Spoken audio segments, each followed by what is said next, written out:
Hoje é dia 5 de dezembro de 2023, detrás da câmara aqui, o Frei Gilvander Luiz Moreira, da Comissão Pastoral da Terra de Minas Gerais. Estamos no Distrito Federal, aqui ao lado de Brasília, né? Estou aqui com a Sara Kalin, que é mestra, né, e também advogada popular e militante da causa dos povos ciganos. Sara, nós estamos aqui no encontro da Comissão Pastoral da Terra e também do Instituto de Estudos Sociais e dos Movimentos Sociais, estudando sobre os massacres no campo. E fiquei feliz de saber que você é cigana Kalon. Eu fico muito feliz de estar nesses espaços e cada vez mais aprendendo com outros povos, né, com outras lutas. Eu acho que o ensinamento que eu tive estando na CPT, em outros espaços, igual a IPDMS, você me fortaleceu demais. IPDMS é o Instituto de Pesquisa em Direito e Movimentos Sociais, né, que a gente faz parte. E me fortaleceu demais de ser uma das poucas pessoas ciganas dentro da universidade, né, vindo do interior do Goiás, da minha comunidade, né,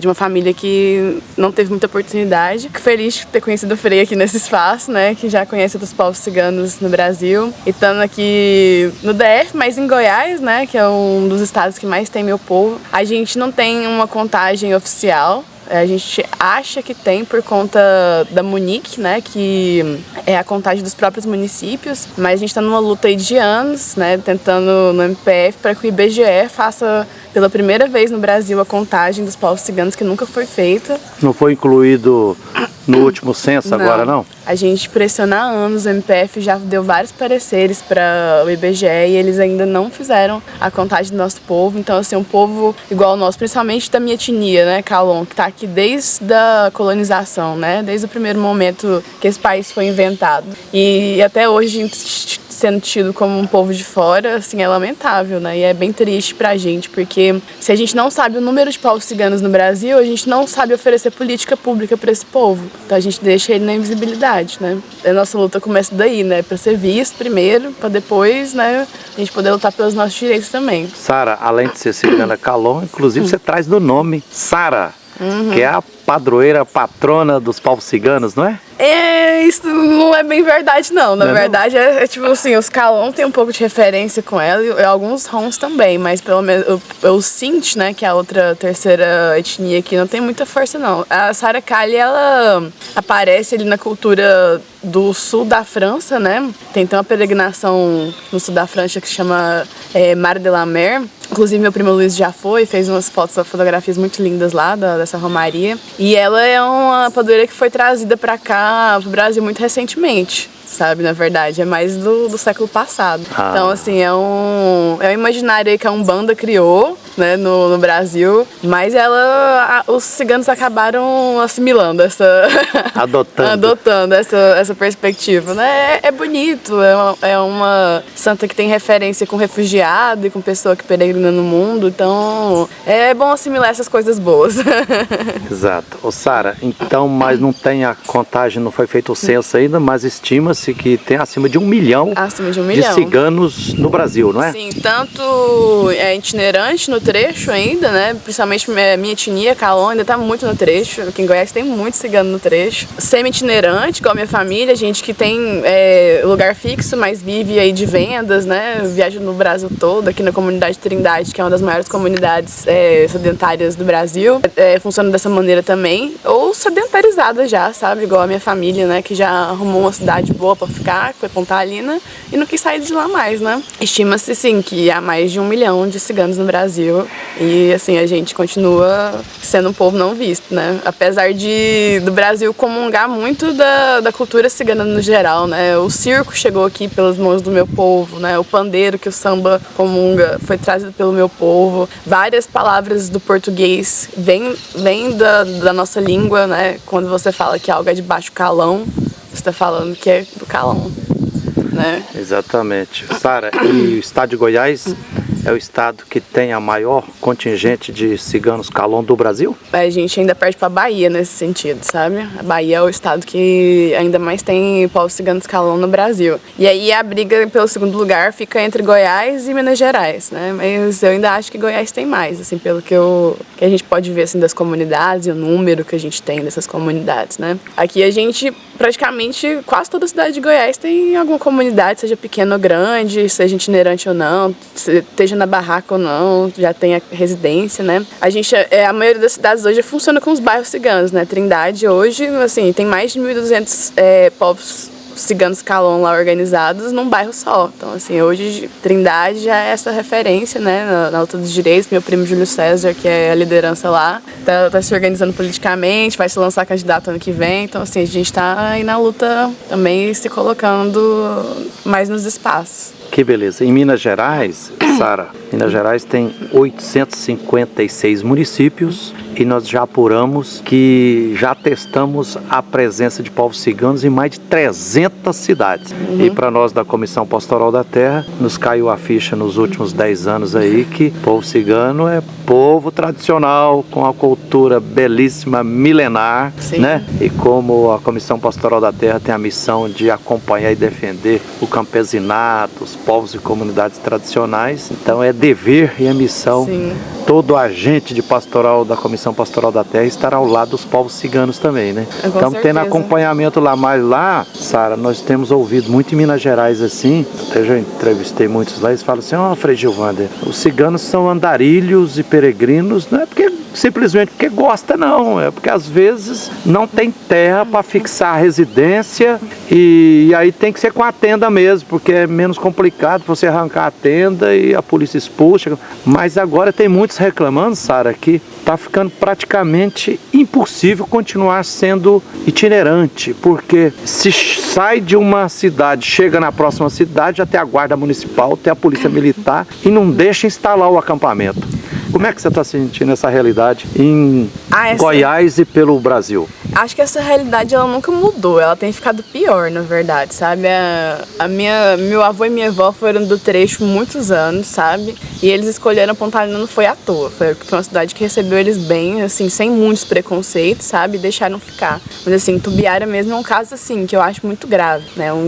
Uma comunidade inteira tá há 80 anos lá. E assim, tá já quase 1.000 pessoas na mesma comunidade. E lá, em forma de barraca, né, mesmo, na barraca mesmo. E não faz casa de tijolo, porque a prefeitura não deixa. Eu, inclusive, Sara, eu moro em Belo Horizonte, né, eu sou da CPT de Minas. Já recebi telefonema dos calons, dos ciganos lá de Tumbé. Frei Gilvander, socorro, que a prefeitura tá querendo nos expulsar aqui. Então, assim, isso é a mesma coisa que fazia com os quilombolas na época, assim, pós-abolição, né? Não deixar as pessoas construírem casa de verdade porque elas são fixas, né? É como se esse povo não tivesse direito à moradia. Você tem que ficar sempre num negócio ali super insalubre, super transitório, pra qualquer coisa você vai expulsar esse povo e queimar as casas deles todos, sabe? Complicado hoje a itinerância mesmo, tem alguns ainda que resistem nessa vida, né? E falam, eu sou cigana, eu sou do trecho, siga a vida cantando, não sei o quê. Mas é muito complicado essa vida, sabe? Hoje o mundo todo tem cerca. É muito difícil você transitar num mundo cheio de cerca, sabe? Tudo tem barreira pra você passar. Antigamente era mais fácil, meu avô mesmo falava. Eles transitavam muito a maioria dessas cidades do interior nem existiam, né? Era tudo roça ou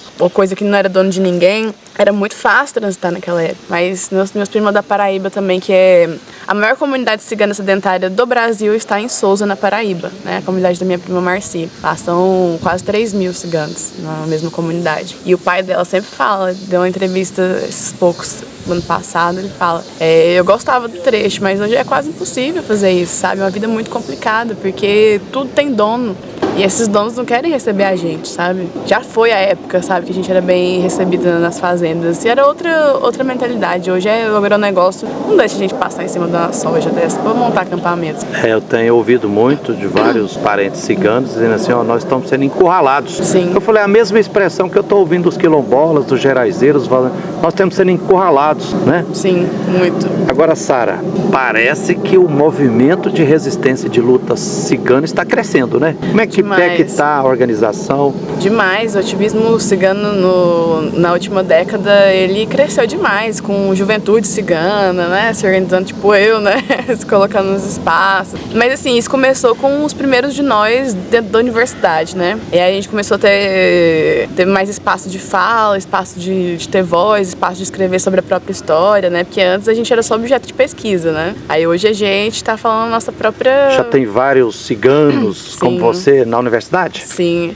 são bem poucos, assim, são bem raridade, né? Porque a gente tá lutando também pro nosso povo entrar primeiro na educação básica, pra depois se pensar sobre... Porque o nível de analfabetismo continua alto, né? Continua muito alto, sabe? Por causa das tradições, por causa do isolamento das comunidades. E assim, se a comunidade tá no trecho, é muito mais difícil manter uma criança na escola que tá andando por aí, né? E geralmente as escolas, mesmo que tenha a portaria do MEC falando que eles são obrigados a aceitar crianças que mudam muito de escola, né? Às vezes não aceita. Então, assim, e o preconceito dentro das escolas também com a gente, né? Que não é falado. O ativismo cigano mudou muito, a gente tá aí lutando pelo estatuto desde 2015, né? Tá no Senado Federal? Não, já foi aprovado no Senado, tá no Congresso agora. Na Câmara dos Deputados? Isso, na Câmara de Deputados. É o senador Paulo Paim, que é o... Sim, ele foi o primeiro relator. Tanto dos nossos mais velhos, né? A galera que a gente tem mais de respeito, né? Os primeiros que começaram a movimentação cigana nos anos 90 no Brasil, estão até hoje aí. E tem mudado bastante, a gente tem colocado mais, como se diz, tem perdido o medo de colocar a cara em alguns espaços institucionais, sabe? Que antes a gente não frequentava. E assim, os ciganos também estão organizados em associações. Quais são as entidades que hoje estão aglutinando e representando os povos ciganos no Brasil? Depende da etnia. Os Calon... Então tem Calon, Sinti e Rom. São as 3 etnias. E dentro dos Rom tem os Calderachos, Lovaras, tem várias. É uma diversidade cultural muito grande. Muito, muito grande. Cada um tem sua própria língua. O Calon não fala a mesma língua dos Rom, que não fala a mesma dos Sinti. E tudo é diferente. O casamento cigano do Calon é de um jeito, o casamento cigano Rom é de outro, o casamento Sinti é outro. Totalmente diferente. As músicas, tudo. Os ciganos do Calon gostam mais de se organizar em associação ou em coletivo, sabe? Um negócio mais abrasileirado mesmo. Já os Rom e os Sinti gostam de uma embaixada cigana, gostam de um consulado cigano, gostam mais desse tipo de organização, sabe? Que tem a perspectiva mais internacionalista, né? De pensar em construir coisa com nossos primos da Europa e de outros países. Então é mais ou menos dessa maneira. Mas a associação é o que mais tem, é o tipo que a gente mais se organiza. Sara, e no meio dos ciganos, tem também uma diversidade econômica? Nossa, demais, demais. Os Calons são os mais empobrecidos? Dá pra dizer assim ou não? Sim, dá pra dizer isso porque isso é muito aparente, sabe? Muito aparente. A maioria dos ciganos que estão em barraca ou de uma maneira que não é salubre, não é digna de viver, são os Calons. Você quase não vê Rom em barraca ou Sinti. Tudo na maioria mora em casa, assim, o bairro. Tem Rom empobrecido, sim. Aqui na periferia de Goiânia, Aparecida de Goiânia, tem uma comunidade Calderache da minha prima Aline, muito grande, muito, muito grande. E ali é muita violência policial, e o empobrecimento é muito grande. Então, assim, tem casos e casos. Não dá pra eu falar, porque, assim, como que eu vou conhecer 1 milhão de povos ciganos no Brasil? Eu falo do que eu vejo, né, do que os primos vê, do que minha família vê. Sara, você já terminou o mestrado e... hora que alinhar o doutorado, certamente você vai pesquisar sobre o povo cigano Calon. Sim, eu já tenho tudo alinhado, o projeto está pronto, eu já publiquei até um artigo sobre o meu projeto que eu quero colocar na UFMG. Eu quero prestar o doutorado lá, em BH. Eu só tirei um tempo mesmo, que eu emendei a graduação no mestrado e assim, foi muito ruim pra mim, porque a academia é um espaço muito burocrático, cheio de umas falsas regrinhas e eu não gostei muito dessa vida, assim, ficar o tempo todo nesses prazos, nessa correria, sabe? Eu gosto de muita pressão, né? Gosto de ter mais tempo ósseo pra descansar e fazer coisa boa e mexer com ativismo e com a minha família e plantar roça, essas coisas. Mas assim, no doutorado, que é na UFMG que eu quero tentar, eu quero falar sobre a criminalização da diáspora cigana no Brasil, né? Sobre como a gente é criminalizado pelo nosso direito de ir e vir até hoje. E sobre as cercas, os cercamentos que não deixam a gente mais ser itinerante, tá no trecho. Então é sobre isso, sabe? E sobre os Calon, eu vou falar sobre a minha etnia. Exatamente, Thiago. Você me fez lembrar agora uma das comunidades ciganas que nós estamos acompanhando, lá próximo a Belo Horizonte, no município de Lagoa Santa, região metropolitana de Belo Horizonte. A comunidade cigana Calon, da Lapinha, já está há mais de 20 anos ali naquela localidade, né? Sem acesso à água, sim, é desse jeito. Sem acesso à energia, a prefeitura pressionando para despejá-los de lá, alegando que eles estão em área ambiental, mas eles estão preservando 100% a natureza lá. E depois, do lado assim das barracas,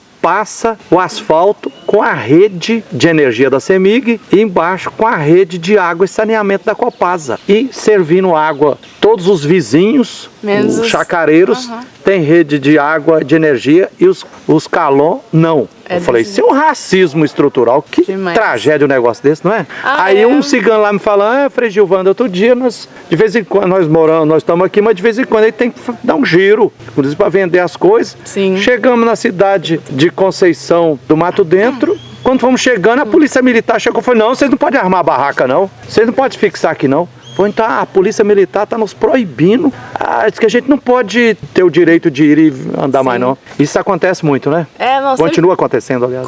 Eu falo, tem piorado, na verdade. Piorado muito a questão cigana. O povo pergunta, qual que é a questão cigana de hoje? A questão cigana de hoje é a de ontem e talvez seja de amanhã também. A mesma de sempre. É a mesma de sempre, tem séculos nesse país que é a mesma de sempre. É muito cansativo, sabe? Mas a gente tem muita esperança, o povo muito resiliente, né? Ô Sara, e a acusação que recai sobre o cigano? Que cigano é ladrão, olha, apareceu o cigano, cuidado que vai roubar e tal. Então isso é Esses preconceitos, o que é preciso dizer? Então assim, a gente tem que saber a história desses preconceitos para entender por que eles foram criados e de onde eles vêm, né?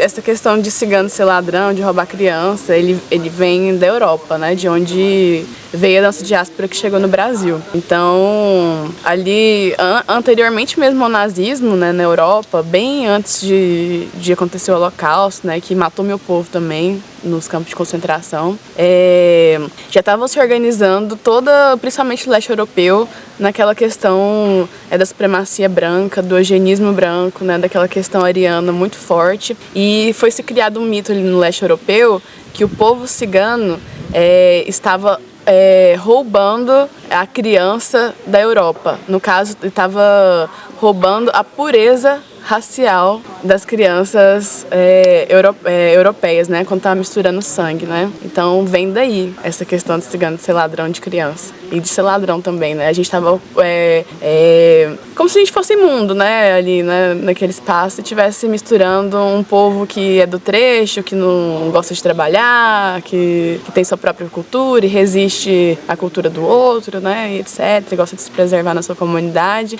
Então vem daí, né? E aqui no Brasil, mais fortemente, no período da colonização, tinha uma coisa muito forte que as mulheres europeias que vinham para cá, elas gostavam de abandonar as crianças deficientes que elas pariam de pessoas da própria família dentro das comunidades ciganas, pra gente cuidar. E aí foi se criando o mito de que a gente roubava criança, de que roubava as coisas, mas eram eles que abandonavam as crianças que eles tinham como menos capazes, né? Fato é que ele tem que superar esses preconceitos, discriminação, porque assim, eu fico encantado com o jeito de ser, o modo de viver, a cultura dos queridos povos ciganos, Calon, que eu estou tendo a alegria de acompanhar em vários municípios de Minas Gerais. Para concluir aqui, e a beleza cultural cigana, né? Fiquei feliz, você estava me mostrando ali que você é dançarina de quadrilha cigana, eu não sei, mas você gosta de cantar também, pergunto. Fala um pouco assim da cultura, esse esplendor dessa cultura milenar cigana.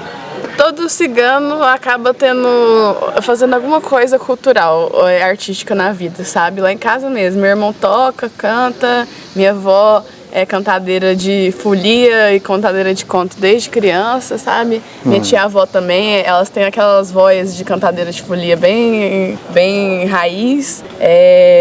O namorado da minha mãe toca sanfona, etc. Eu sou da dança do ventre, toco percussão, né? Também já me arrisquei a cantar. E a nossa cultura, ela sempre foi muito bem preservada, né? Porque a gente sabe se colocar nesse mundo, né?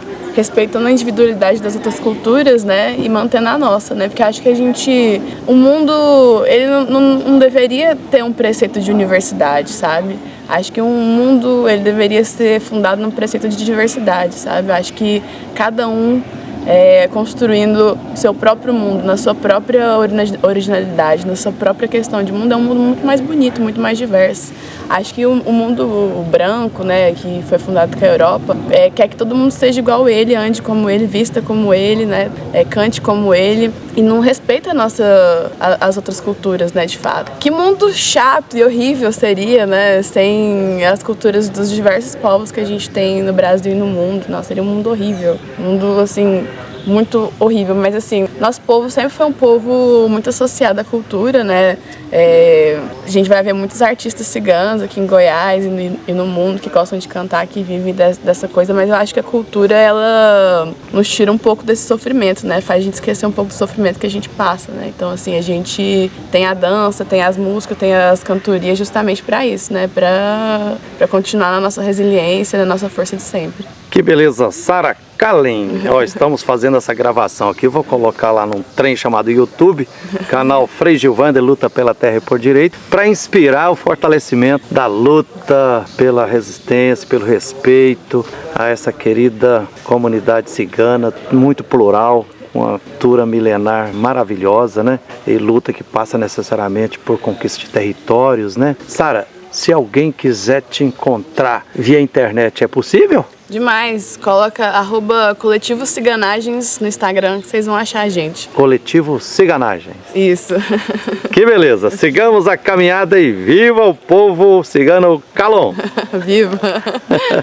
Direito vem, nosso direito vem. Se não tem nossos direitos, o Brasil para também. Confia nesse Cristo Rei, que nasceu lá em Belém e morreu crucificado porque nos queria bem.